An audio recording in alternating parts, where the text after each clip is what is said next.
اچھا، دو باتیں میں نے بہت اہم کرنی ہیں آج. ایک تو کے پی کے ایک بہت بڑے عالم حضرت مولانا شیخ ادریس صاحب، حضرت مولانا شیخ ادریس صاحب جو شیخ الحدیث بھی تھے. مجھے ان کے بارے میں پہلی مرتبہ اس وقت پتہ چلا جب میں جاپان کے ٹرپ پہ گیا تھا. تو جنہوں نے مجھے بلایا ارشاد بھائی ہیں، وہ پہلے شیخ ادریس صاحب کو بھی بلا چکے تھے. وہاں میں نے لوگوں سے ان کی بڑی تعریف سنی تو مجھے تجسس ہوا بھائی یہ کون ہیں کے پی کے عالم ہیں جن کے علم اور تقویٰ پہ لوگ اتنا ناز کرتے ہیں کے پی کے لوگ. پھر میرا پشاور جانا ہوا، گاؤں دیہاتوں میں جانا ہوا، وہاں بھی میں نے ان کے بارے میں سنا. پتہ چلا جامعۃ الرشید میں ہمارے کچھ ٹیچر ایسے ہیں جو ان کے شاگرد ہیں براہ راست حضرت مولانا ادریس صاحب کے رحمہ اللہ تعالی. ہمارے دل میں بھی عقیدت پیدا ہوئی. اطلاع ملی کہ جی ان کو شہید کر دیا گیا.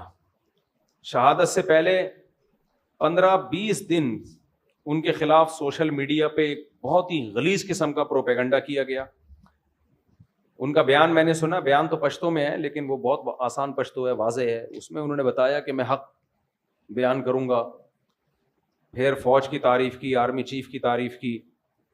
اس کے بعد پھر سوشل میڈیا پہ ان کے خلاف جو طوفان بدتمیزی مچایا گیا ہے ان کے خلاف، شرم کے سارے تقاضوں کو بالائے طاق رکھے. تو پہلے میں آپ سے چند اصولی باتیں کروں گا. جنہوں نے سوشل میڈیا، جو قاتل ہیں وہ تو دہشت گرد ہیں، وہ تو بعد میں آتا ہوں ان پر. میں پہلے جن لوگوں نے سوشل میڈیا پہ ان کو پریشان کیا، دیکھو اگر آپ کو آرمی چیف کی تعریف پسند نہیں ہے تو آپ بولو کہ ہم شیخ الحدیث کی اس رائے سے متفق نہیں ہے، بس اتنا کافی ہے. نہ کسی کی عقیدت میں پاگل ہو جاؤ، کسی سیاستدان یا کسی چیف کی عقیدت میں نہ نفرت میں پاگل ہو جاؤ. ہماری قوم میں اعتدال ختم ہو گیا ہے. اگر آپ کو حضرت کی مخالفت کرنی تھی، جو سوشل میڈیا پہ جنہوں نے ان کے خلاف پروپیگنڈا کیا نا، 15 دن جو اسٹریس دی ان کو، جس عذاب میں ڈالا ہے ان کو، میں ان لوگوں سے مخاطب ہوں جس جہالت کا مظاہرہ کیا ہے. اگر آپ کو ان کے بیان سے اتفاق نہیں تھا، آپ کا خیال تھا آرمی چیف کی تعریف نہیں ہونی چاہیے تھی، زیادہ سے زیادہ آپ بھی یہ کلپ ریکارڈ کروا دیتے کہ حضرت سے ہمیں بہت عقیدت ہے، حضرت کے علم اور تقوی پر ہمیں بڑا ناز ہے، حضرت کی اس بات سے ہم اختلاف کرتے ہیں. یہ ٹھیک ہے اس طرح سے ریئیکشن ریکارڈ کروانا اگر آپ کا خیال ہے کہ وہ غلطی پر تھے. لیکن جو طوفان بدتمیزی ان کے خلاف سوشل میڈیا پہ مچایا گیا ہے، پھیلایا گیا ہے، اس سے پتہ چلتا ہے کہ لوگ کسی سیاسی لیڈر کی عقیدت میں بھی اعتدال نہیں ہے اور مخالفت میں بھی اعتدال نہیں ہے. بھائی اگر آپ کو کسی سیاسی لیڈر سے محبت ہے، اس کے کسی کام کی بیس پہ، تو آپ کو علماء سے کیوں محبت نہیں ہے؟ کیا وہ انہوں نے زندگی میں کوئی کام نہیں کیے؟ صرف علم ہی، دین کا علم ایک ایسی بنیادی چیز ہے، اگر ذرہ برابر بھی ایمان ہونا تو انسان کو اہل علم سے محبت ہوگی. جو 1-1.5 ہفتہ 15 دن ان کو اذیت دی ہے نا، جو سوشل میڈیا پہ ہم بھی دیکھ رہے تھے، اتنا آگے جانے کی کوشش مت کرو. کسی سیاسی لیڈر کی محبت میں بھی پاگل مت ہو جاؤ اور نفرت میں بھی پاگل مت ہو جاؤ. آج کل لوگ نفرت کرتے ہیں اس میں بھی پاگل ہو جاتے ہیں اور محبت میں بھی پاگل ہو جاتے ہیں. آپ تھوڑا سا سافٹ کارنر رکھو. ہمارے بھی بڑے جب کوئی بات کرتے ہیں تو بعض دفعہ ہمیں بھی اس سے تھوڑا سا اشکال ہوتا ہے، ہم عرض کر دیتے ہیں حضرت اس بات سے ہمیں کیا ہے، اختلاف ہے. مجمع میں بھی کہہ دیتے ہیں ہمیں ان سے. بھائی علماء کی اطاعت کی جائے گی اس علم میں جو اللہ نے ان کو دیا ہے. سیاست میں اگر وہ کوئی بات کرتے ہیں، آپ کو ان سی بات سے اختلاف ہے تو اعتدال کے ساتھ آپ اس رائے کو بیان کر دو. میں نہیں کہہ رہا آپ ان کی بات کو 100% درست مانو، لیکن اس بات کا بھی امکان ہے کہ وہ صحیح بول رہے ہوں. ضروری نہیں کہ آپ کی رائے صحیح ہو. میں تو اس کو فرض کر رہا ہوں کہ غلط بھی اگر انہوں نے بولا بالفرض، تو آپ کو اگر ان سے اختلاف ہے کسی بھی، اور یہ آئندہ بھی ہو سکتا ہے. دیکھو آپ کے والد جب یہ جے یو آئی اور پی ٹی آئی کے پھڈے چل رہے تھے نا، عمران خان کی حکومت تھی، جے یو آئی والے بہت زیادہ عمران خان کے خلاف تھے، یہودی ایجنٹ، اور وہ لوگ ان کے خلاف وہ ڈیزل کی ایک رٹ لگائی بھی تھی. تو میں اس وقت بھی یہ بات کہتا تھا کہ کسی سیاسی لیڈر کی عقیدت میں بھی پاگل ہونے کی کوشش نہ کرو، نفرت میں بھی پاگل ہونے کی کوشش نہ کرو. ایک ہی گھر میں میاں بیوی میں طلاقیں ہوئی ہیں، بیوی پی ٹی آئی کی ہے اور شوہر جے یو آئی کا ہے، یا بیگم اس کو سپورٹ. دوستوں میں لڑائیاں ہوئی ہیں، چھوڑو. میں نے کہا یہ کل آپس میں مل کے بیٹھے ہوئے ہوں گے اپنے سیاسی مفاد میں. آج بیٹھے ہوئے کہ نہیں بیٹھے ہوئے؟ آج مولانا فضل الرحمان مانتے ہیں جی پی ٹی آئی سے دوستیاں بڑھانے کی کوشش کر رہے ہیں. میں نے اس وقت یہ بات کہی تھی, آپ رائے رکھو, پی ٹی آئی کے سپورٹر بھی بن سکتے ہو, جے یو آئی کے سپورٹر بھی بن سکتے ہو, جو آپ کو اچھا لگے آپ اس کو سپورٹ کرو, آپس میں نفرتیں پیدا مت کرو. اتنا آگے پوری دنیا میں ہوتا ہے, کچھ حکومت میں ہوتے ہیں, کچھ اپوزیشن میں ہوتے ہیں, جہاں بھی جمہوریت ہوگی اختلافات لازمی ہوں گے, لیکن لمٹ کراس کرنے کی کوشش نہ کریں. ابھی لوگ پاگل ہو ہوئے ہیں, نفسیاتی ہوئے ہوئے ہیں, عقیدت میں بھی اندھے ہوئے ہوئے ہیں اور نفرت میں بھی اندھے ہوئے ہوئے ہیں. نہ دنیا میں کوئی اتنا نیک ہے جتنا آپ سمجھ رہے ہو, یہ ذہن میں رکھنا. کسی سیاسی لیڈر کو اگر آپ بہت زیادہ نیک سمجھ رہے ہو, تھوڑا سا کم کر لو. کچھ اپنی بھی غلطیاں ہوتی ہیں جس کی وجہ سے انسان سزائیں بھگتتا ہے. سارے مظلوم نہیں ہوتے, کچھ اپنی بھی کوتاہیاں ہوتی ہیں. اور جس سے آپ کو نفرت ہے اس سے تھوڑی سی نفرت کم کر لو. اتنا برا نہیں ہے جتنا آپ اس کو سمجھ رہے ہو. میں شروع سے یہ بیان دیتا آ رہا ہوں. ہمارے جامعۃ الرشید میں ایٹ اے ٹائم طلبہ میں جے یو آئی کے بھی تھے, پی ٹی آئی کے بھی تھے, مسلم لیگ کے بھی تھے. ان میں بھی جب کوئی زیادہ ایگریسو ہوتے تھے, ہم یہ کہتے تھے بھائی تحمل پیدا کرو یار, ایک کلاس میں رہتے ہو آپ لوگ. جامعۃ الرشید نے اجازت دی تھی, جو جس سیاسی تنظیم میں ہو, ہمیں کوئی ہمیں سب کو اجازت ہے, جس کو چاہے ووٹ دینا, یہاں پڑھنے کے لیے آئے ہو, پڑھائی کو فوکس کرو یہاں پہ. تو یہ ہمیشہ سے سیاسی اختلافات ہوتے رہے. تو حضرت نے ایک بیان دے دیا آرمی چیف کی تعریف میں. اب جن کو فوج سے آج کل نفرت چل رہی ہے, کل فوج سے ان کو محبت بھی تھی کہ نہیں تھی. ایک صاحب نے مجھے کہا کہ اسی فوج نے بنگلہ دیش توڑا ہے, اسی فوج نے یہ کیا, اسی فوج نے یہ کیا. میں نے کہا توڑا ہوگا, بنگلہ دیش بھی سب کچھ کیا ہوگا, لیکن جب عمران خان کی حکومت تھی اس وقت آپ نے یہ الزام فوج پہ کیوں نہیں لگایا؟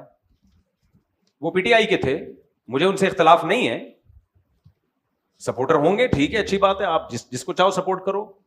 لیکن میں نے کہا یہ جو الزامات آپ لگا رہے ہو کہ بنگلہ دیش فوج نے توڑا ہے, بلوچستان میں حالات خراب کرنے کی ذمہ دار فوج ہے, میں نے کہا جب عمران خان کی حکومت تھی اس وقت آپ نے یہ الزامات فوج پہ کیوں نہیں لگائے؟ اس وقت آپ کے پاس آپ کا مطالعہ کم تھا, اب آپ نے اسٹڈی کیا ہے, یا اس وقت فوج سے آپ کے مفادات تھے تو یہ ان میں سے کوئی جرم فوج نے نہیں کیا؟ جہاں فوج نے عمران خان کو ہٹایا تو آپ نے یہ سارے الزامات اب فوج پہ لگائے ہیں جا کے. یا تو آپ نے ریسرچ ابھی کی ہے تو پہلے کیوں نہیں کی ریسرچ؟ میں نہ فوج کی حمایت کر رہا ہوں نہ مخالفت کر رہا ہوں, میں تو یہ کہہ رہا ہوں کہ ہماری جو آج کل جو ہماری قوم کی جو اسٹیٹمنٹ ہے نا, اس کے پیچھے یا تو کسی کی محبت ہوتی ہے یا کسی کی نفرت ہوتی ہے, وہ ریسرچ نہیں ہوتی. جس نے ریسرچ کے بات کی ہے وہ کہے بات, لیکن میجورٹی کے بعد ریسرچ نہیں ہوتی. عقیدت میں اندھے یا نفرت میں اندھے, یہ چل رہا ہے مارکیٹ میں. تو یہ جو سیاسی لیڈر ہے نا, کل فوج کا ان کے ساتھ مفاد ہوا تو یہ ہیرو بنا دیں گے فوج کو, فوج ان کو ہیرو بنا دے گی, اور یہ کس کو ہیرو بنا دیں گے؟ فوج کو ہیرو بنا دیں گے. تو میں اور آپ کیوں لڑیں بھائی؟ میں اور آپ کیوں نفرتیں پیدا کریں؟ اور علماء کی مخالفت, علماء کے خلاف زبان درازیاں. میں نے بتایا نا اعتکاف میں, میں نے ایک لفظ بول دیا تھا کہ مولانا فضل الرحمان کو ڈیزل مت بولو, یہ غلط ہے. بندہ اعتکاف توڑ کے چلا گیا. کیا کر رہے ہو بھائی؟ کس کا نقصان؟ میرا نقصان کر رہے ہو, اپنا نقصان کر رہے ہو. وہ پی ٹی آئی کے تھے, اس دور کی بات ہے جب یہ نفرتیں عروج پہ تھیں, اعتکاف توڑ کے چلا گیا. میں تو اس مولوی کو مانتا ہی نہیں. تو یہی ہم نے عمران خان کی تعریف میں 2 لفظ بول دیے تھے. تو آپ دیکھ, جب عمران خان نے یونائٹڈ نیشن میں جا کے تقریر کی اور سپورٹ کیا کشمیر کو اور قادیانیوں کے خلاف کچھ قانون سازی کی کوشش کی, میں نے 2 لفظ بولے تھے. تو جو گالیاں ہمیں پڑی تھیں, جو ہمارے پرانے لسنر وہ انسبسکرائب کر کے بھاگ گئے. تو تمہارا ظرف جب اتنا چھوٹا ہے تو تم دنیا میں کسی سے بھی کچھ نہیں سیکھ سکتے. سمجھ میں آ رہی ہے بات؟ کسی سے کچھ نہیں سیکھ سکتے تم. بہت چھوٹا ظرف ہے یار, تھوڑا ظرف کیا کر لو, بڑا کر لو ظرف تھوڑا سا. آپ کہہ سکتے تھے مفتی صاحب کی رائے سے ہمیں اختلاف ہے, ہم باقی بیانات سنیں گے, سیاسی رائے نہیں مانتے, یہ کہہ دیتے, کوئی بڑا مسئلہ نہیں. اتنی نفرت کہ یار 2 لفظ تم سے برداشت نہیں ہو رہے, نہ ان سے ہو رہے تھے نہ ان سے ہو رہے تھے. میرے بھائی اتنا لمٹ کو کراس کرنے کی کوشش نہ کرو. یہی حشر کیا اتنے بڑے بزرگ, نہ ان کی داڑھی کا خیال کیا, جو سوشل میڈیا پہ جنہوں نے ان کے خلاف پروپیگنڈا کیا, میں ان کی بات کر رہا ہوں. انہوں نے 2 لفظ بول دیا آرمی چیف کی تعریف میں, فوج کی تعریف میں, تو کیا ان کے خلاف پہلے سوشل میڈیا پہ زہریلا جو جاہلوں نے جو کچھ کیا ان کے ساتھ, پھر اس کے بعد جو دہشت گردوں نے ان کو شہید کیا ہے, وہ تو انف ہو گیا. اور یہ شہید کیوں کیا؟ ان کی شہادت سے ایک چیز سمجھو. اکثر لوگ جب کوئی فوج کی تعریف کرتا ہے نا, لوگ اس کو درباری سرکاری موت سے ڈرنے والا کہتے ہیں. میں نے 1-1.5 مہینے پہلے بیان دیا تھا, اس وقت جو فوج کی مخالفت کرے اس کی زندگی کو کسی سے خطرہ نہیں ہے. سوشل میڈیا پہ مخالفین بھرے ہوئے ہیں. اس وقت جو پاکستان کو سپورٹ کرے گا اور فوج کی حمایت. میں عاصم منیر کی یا آرمی چیف کی بات نہیں کر رہا. چیف ایک شخص ہے, اس سے آپ کو نفرت بھی ہو سکتی ہے, آپ کو محبت بھی ہو سکتی ہے. آرمی کے چیف آتے جاتے رہتے ہیں, کوئی تعریف کرے گا, کوئی برائی کرے گا, ہمیشہ سے ہوتا رہا ہے. وہ تو ہماری بھی ایک رائے ہے. لیکن ایز اے ادارہ جو فوج کی حمایت کرے گا اس کی زندگی کو خطرہ ہے, اور آج آپ نے اپنی آنکھوں سے دیکھ لیا. بہادر وہ نہیں ہے جو فوج کی مخالفت کر رہا ہے, اسے کوئی خطرہ نہیں ہے. سوشل میڈیا پہ بھرے ہوئے لوگ, زیادہ زیادہ یہ ہوگا فوجی اٹھا کے سافٹ ویئر اپڈیٹ کر کے چھوڑ دیں گے اس کو. بہت سے لوگ مخالفت کر رہے تھے, فوجیوں نے اٹھایا, سافٹ ویئر اپڈیٹ کیے, ونڈو چینج کی, پرانی ونڈو ڈلی ہوئی تھی, نئی ونڈو ڈالی, تو وہ تو پھر اب یہ بول رہے ہیں الیکشن میں دھاندلی بالکل بھی نہیں ہوئی تھی. وہ اتنے اپڈیٹ ہو گئے کہ وہ اتنے تو یعنی بہت ہی اپڈیٹ ہو گئے نا, وہ ان کے ایسے سافٹ ویئر اپڈیٹ ہوئے. زیادہ زیادہ یہ کریں گے نا, وہ مار کے تھوڑی پھینکیں گے. کتنے صحافیوں کو مار دیا بھائی, بہت سے صحافی ہیں بول رہے ہیں فوج کے خلاف, کچھ بھی نہیں ہو رہا ان کو. اس وقت زندگی کو اس کے خطرہ ہے جو مذہبی اسکالر پاکستان کی حمایت میں یا فوج کی حمایت میں بولے گا. کیونکہ یاد رکھو پاکستان, وہ یہ جو اسلام دشمن طاقتیں ہمارے خلاف ہے نا, یہ ہماری آرمی کے خلاف ہیں. ان کو پتا ہے پاکستان بچا ہوا آرمی کی وجہ سے ہے. سیاسی لیڈروں کے پاس کوئی فورس تھوڑی ہے. کباب میں ہڈی, جو ملک بچانے میں سب سے بڑی ہڈی کون ہے, وہ فورسز ہے ہماری, چاہے وہ آرمی ہو, چاہے وہ ایئر فورس ہو, چاہے وہ نیوی ہو. تو اس لیے جو فورسز کی مخالفت کرے گا بین الاقوامی طاقتوں کی آنکھ کا تارا ہوگا. وہ جو حمایت کرے گا اس کی جان کو خطرہ ہے. اور آج آپ نے کے پی کے میں دیکھ لیا, شیخ الحدیث مولانا ادریس کی شہادت کے بعد جب انہوں نے کھل کے پاکستان اور پاکستان کی فورسز کی حمایت کی ہے, ان کو شہید کر دیا گیا.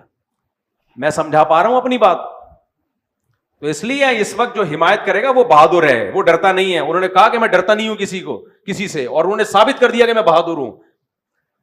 ان کو تھریٹس تھیں, ان کو خطرات تھے. تو ایک پیغام تو ہمیں یہ ملا, دو پیغام. پہلا, کسی عالم کی رائے سے, سیاسی رائے سے آپ اختلاف کرو تو اس عالم کی شان میں توہین بولو مت کرو. اختلاف کرنے کا آپ کو حق ہے, توہین کرنے کی اللہ نے آپ کو اجازت نہیں دی ہے.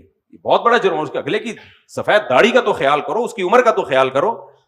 دوسرا, اس وقت جو فورسز کی حمایت کرے گا بہادر وہ ہے, کیونکہ عوام سے بھی گالیاں پڑ رہی ہیں اور زندگیوں کو بھی خطرہ ہے. مخالفت کرو, سب کہیں گے سلوٹ کریں گے, سلام کریں گے, بہادری کا خطاب دیں گے آپ کو. اور یہ آپ نے اپنی آنکھوں سے دیکھ لیا. تیسری چیز, کراچی میں کتنے علماء شہید ہوئے. حضرت مولانا اسلم چغبوری شہید رحمۃ اللہ علیہ, مولانا یوسف الحجانوی شہید ہوئے. ایک سلسلہ چلا تھا کراچی میں علماء کی شہادتوں کا. مفتی نظام الدین شہید ہوئے. مولانا اسلم چغبوری صاحب, مجھے رحمہ اللہ تعالیٰ کی شہادت سے پہلے مجھے یاد ہے ہمارے استاذ ان کو سمجھا رہے تھے کہ حضرت کوئی گارڈ کا انتظام کریں, کوئی سیکیورٹی رکھیں. اس وقت ان کے درس قرآن بڑے ہٹ ہو رہے تھے. ہمارے ایک استاذ نے ان کے ہاتھ جوڑے کہ خدا کے لیے کوئی سیکیورٹی کا انتظام کریں. آپ ہمارے پاس ایک واحد سرمایہ ہیں جن کے اس وقت نا www.darsequran.com یہ درس قرآن کی سب سے بڑی ویب سائٹ تھی. بہت اس کو پروموٹ کیا الحمدللہ. ان کے شاگردوں نے, ان کے خادموں نے سیکیورٹی کا انتظام نہیں کیا. ہمارے ایک استاذ مجھے یاد ہے ان کے پاؤں پکڑ رہے تھے, حضرت کو سیکیورٹی کا انتظام کریں, اپنے شاگردوں سے کہیں سیکیورٹی دیں آپ کو, کیونکہ آپ کے درس قرآن انہیں آپ کو یہ دہشت گرد شہید کر دیں گے, ہم ایک بہت بڑے سرمایے سے محروم ہو جائیں گے. میں بیٹھا ہوا تھا, ہمارے ایک استاذ ان کو سمجھا رہے تھے, اور 2 ہفتے بعد اطلاع آئی کہ ان کو شہید کر دیا گیا. پاؤں سے معذور عالم کو شہید کیا گیا. مفتی نظام الدین صاحب کی شہادت ہوئی ہے, کوئی سیکیورٹی کا مضبوط انتظام بولو نہیں تھا. مولانا یوسف الحجانوی شہید رحمۃ اللہ علیہ گھر سے باہر نکلے, کوئی گارڈ نہیں, کوئی انتظام نہیں. ایک بندہ آیا اور سر پہ گولی مار کے چلا گیا. مولانا عادل شہید رحمۃ اللہ علیہ, کوئی سیکیورٹی کا انتظام نہیں, دارالعلوم کرنگی سے کانفرنس اٹینڈ کر کے آ رہے ہیں, ایک بندہ آیا اور گاڑی میں بیٹھے بیٹھے سر پہ گولی مار کے چلا گیا. اس کے بعد تو عبرت حاصل ہونی چاہیے کہ نہیں ہونی چاہیے. یہ سارے کراچی میں شہید ہوئے ہیں. کے پی کے میں کتنے علماء شہید ہو چکے ہیں آپ دیکھو, دہشت گردوں کے ہاتھوں. ایک طویل سلسلہ ہے. تو یہ ان علماء پر نہیں, ان کے شاگردوں پہ سوال اٹھ. دیکھو اصل تو ذمہ داری ہے حکومت کی کہ حکومت ان علماء کو سیکیورٹی دے. تو کیا آپ حکومت سے امید رکھتے ہو کہ وہ اپنی ذمہ داری پوری کرے گی؟ ہے بھائی, سارا ٹائم حکومت کو گالیاں دینے میں ضائع کرنے سے بہتر نہیں ہے کہ اپنا کوئی انتظام کر لو؟ تو کیوں نہیں ان کے شاگردوں نے ان کے لیے سیکیورٹی کا انتظام کیا؟ جب سوشل میڈیا پہ ان کو برا بلا بھی کہا جا رہا ہے, گالیاں پڑ رہی ہیں, تو اندازہ ہو جانا چاہیے کہ دشمنی بڑھ گئی ہے. کوئی انتظام نہیں ہے علماء کی گارڈ کا, کوئی سیکورٹی. گورنمنٹ کو گالیاں دینے سے کچھ بھی نہیں ہوگا. حکومت, پہلی ذمہ داری میں بتا رہا ہوں کہ حکومت کی ہے, گورنمنٹ کی ہے کہ وہ ان علماء کی حفاظت کریں. اگر گورنمنٹ نہیں کر رہی تو کیا عوام کی حفاظت, عوام کی ذمہ داری نہیں ہے کہ اپنے علماء کے لیے سیکیورٹی کا انتظام کریں؟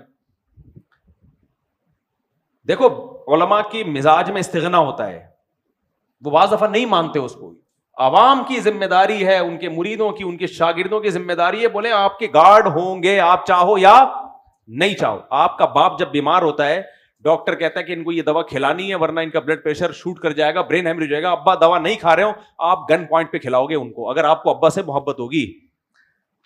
اگر آپ کو ابا سے محبت ہوگی, آپ کو اپنے بچے سے محبت ہوتی ہے, وہ ٹیکا نہیں لگوانے دے رہا, آپ زبردستی اس کے کولے میں ٹیکے گھسیڑتے ہو کیونکہ آپ کو بچے سے کیا ہے, محبت. وہاں آپ یہ نہیں کہتے میں اللہ پہ توکل کروں گا, بیماری بھی اللہ کے ہاتھ میں, شفا بھی کس کے ہاتھ میں, اللہ کے ہاتھ. چھوڑو کیا بچے کو ٹیکے سے تکلیف ہو رہی, نہیں لگاؤں گا ڈاکٹر صاحب, کوئی بات نہیں, نمونیا ہے, ٹائیفائڈ ہے, کوئی بات نہیں, میں کس پہ توکل کروں گا, اللہ پہ. اللہ جب زندگی دیتا ہے تو اللہ دیتا ہے, موت دیتا ہے تو اللہ دیتا ہے. جتنے دن بچے نے زندہ رہنا رہے گا, مرنا ہوگا مر جائے گا. وہاں تو یہ بات نہیں کرتے. اپنے بزرگوں کی جب بات آتی ہے سیکیورٹی کی, او بھائی اللہ والوں کو تو اللہ پہ توکل ہوتا ہے. جو رات قبر میں گزرنی ہے وہ زمین پہ نہیں گزر سکتی, جو زمین میں گزرنی ہے وہ قبر پہ نہیں گزر. یہ باتیں کر کے سیکیورٹی کی ایسی کی تیسی.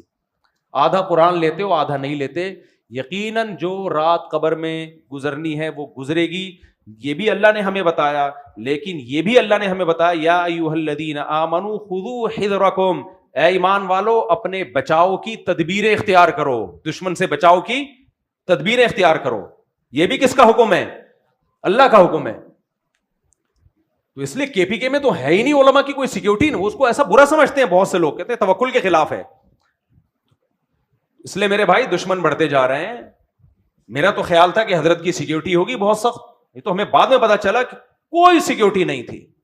تو جو علماء بچ گئے ہیں, کے پی کے والوں سے ہم ہاتھ جوڑتے ہیں, خدا کے لیے ان کی سیکیورٹی کا آپ خود انتظام کرو. علماء نہیں کرتے, آپ عوام کریں ان کے لیے, گارڈ رکھے, تنخواہ دیں ان کو, ایسی گاڑیاں دے ان کو, چندہ کر کے دو, بھلے ہدیہ کر کے دو, ایسی گاڑیاں دو جس میں گارڈ بیٹھ کے ان کے ساتھ جا سکیں. حضرت مفتی تقی عثمانی صاحب پہ پہلے ایک اٹیک ہوا, اللہ نے بال بال بچایا ان کو. اس کے بعد ان کے مریدوں نے بلٹ پروف گاڑی کا ان کے لیے انتظام کیا. حادثے کے بعد انتظام کر رہے ہو بھائی, انتظام حادثے سے پہلے ہونا چاہیے. تو اللہ نے بچا لیا, اللہ ان کو اور لمبی زندگی دی, اس کے بعد بلٹ پروف گاڑی کا انتظام ہوا ہے ان کے لیے. تو اس لیے چاہے پنجاب کے علماء ہوں, کے پی کے علماء ہوں, سندھ کے ہوں, بلوچستان کے ہوں, ان کو سیکیورٹی دینا پہلے تو حکومت کی ذمہ داری ہے. حکومت یہ ذمہ داری پوری نہیں کرتی تو حکومت پہ زندگیوں کو بھینٹ نہیں چڑھایا جائے گا. عوام کی ذمہ داری, ان کے شاگردوں کی ذمہ داری ہے. بجائے اس کے کہ گارڈ دیں, الٹا اعتراض کر رہے ہوتے ہیں, یہ تو گارڈ لے کے گھومتے ہیں, ان کو تو اللہ پہ توکل ہی نہیں ہے.